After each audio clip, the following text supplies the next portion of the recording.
이렇게 접힌 채로 그냥 깔아주셨어요. 그래서 접힌 데서 화재가 났습니다. 자, 틀렸다, 준현이. 예열을 너무 심하게 해줘서 이불이랑 스파크가 일어나서 불꽃이 튀는 바람에 화재가 났습니다. 접은 부분이에요.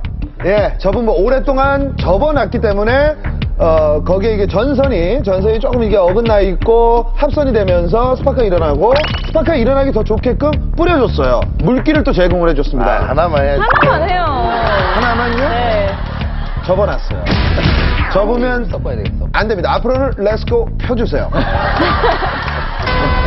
따라하지 마요. 오랫동안, 장롱에 접어놨잖아요.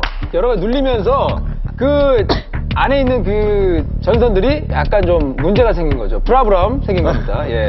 김민구 씨 얘기하니까 은지원 씨. 저는 그러면은 다들 접은 걸로 가니까 애 몸에 원래 자체 지금 정전기가 많이 일어나잖아요. 수면 양말, 뭐 이게 정전기가 일어날 만한 옷들을 그래. 입고 전기장판에 쓰면 안 되는 거죠. 불났을 때 무슨 옷 입었는지 기억 안 나요? 그거 다 벗었었어요. 불 붙었을 때 잠옷만 입고 있었어요. 됐습니다. 정답! 접어오면 안 됩니다. 갑시다. 자, 정답 확인하겠습니다. 정답! 확인! 자, 과연 몇 번? 나라!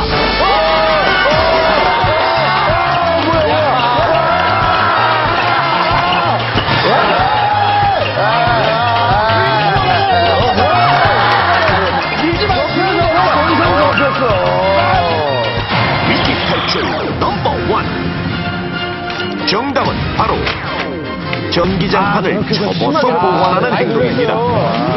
추위를 많이 타는 성진이를 위해 전기장판을 꺼내주기로 한 성진이 엄마. 창고가 비좁다 보니 전기장판을 여러 번 접어서 넣어뒀고 몇 달 동안 무거운 물건 아래 깔려있다 사용하게 된 것인데요.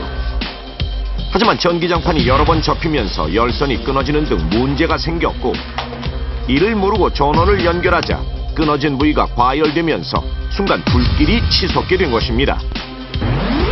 실제로 지난 4월 서울에선 전기장판 과열로 장판 위에서 잠들어 있던 2살 아이가 전신에 3도 화상을 입는 사고가 있었고 아가들은 또. 지난달 경기도 수원의 한 가정집에선 전기장판 과열로 불이 나 엄마와 첫째 아들은 가까스로 대피했지만 잠을 자던 6살 아들과 3살 딸이 안타깝게도 현장에서 사망하는 등 작년 한 해에만 전기장판 과열로 인한 사고는 222건.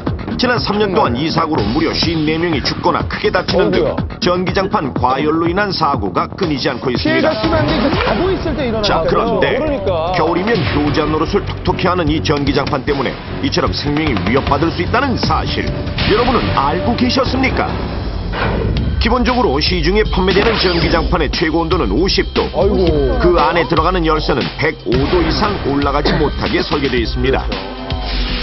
만일 그 이상 온도가 올라가게 되면 온도 감지 장치가 전원을 차단해 사고를 예방해 주는데요. 흔히 어느 날 갑자기 전기장판이 작동을 하지 않는 경우가 바로 이런 경우입니다. 서비스 센터에서 이상 감지된 부품을 교체받으면 다시 안전하게 사용할 수 있습니다. 그러나 이 온도 감지 장치가 제대로 작동할 수 없는 경우가 있으니 바로 전기장판을 접어서 보관했을 때 여러 번 접히면서 열선이 구겨지거나 장판 내부 구조가 변형되면서 온도 감지가 불가능해지기 때문인데요.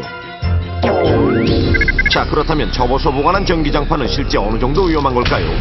직접 실험을 통해 확인해 보겠습니다. 자, 바로 저희는 실험 들어갑니다. 먼저 제작진은 지난 여름 동안 접어서 보관했던 전기장판 5개를 수거했습니다. 실험실로 속속 도착하는 전기장판. 조금 낡기는 했지만 겉으로 봐서는 별다른 문제는 없어 보입니다. 그렇다면 내부 모습은 어떨까요? 전원을 켜고 열화상 카메라를 비추자 열선이 마구 엉켜있는 용천만한 모습. 하지만 대부분의 사용자는 이를 모르고 사용하게 되는데요. 사람이 누워 자는 상황을 가정해 마네킹을 전기장판 위에 눕히고 열선이 엉켜있는 곳과 그렇지 않은 곳의 온도를 측정해 보겠습니다. 자, 실험 시작. 무섭게 온도가 오르기 시작하는 열선. 열선이 엉켜있는 곳은 무려 2배 이상 뜨겁습니다. 하지만 아직까지는 안전 온도 수준. 조금 더 지켜보겠습니다. 6시간 후 온도는 과연 얼마나 될까요? 엉켜있지 않은 곳은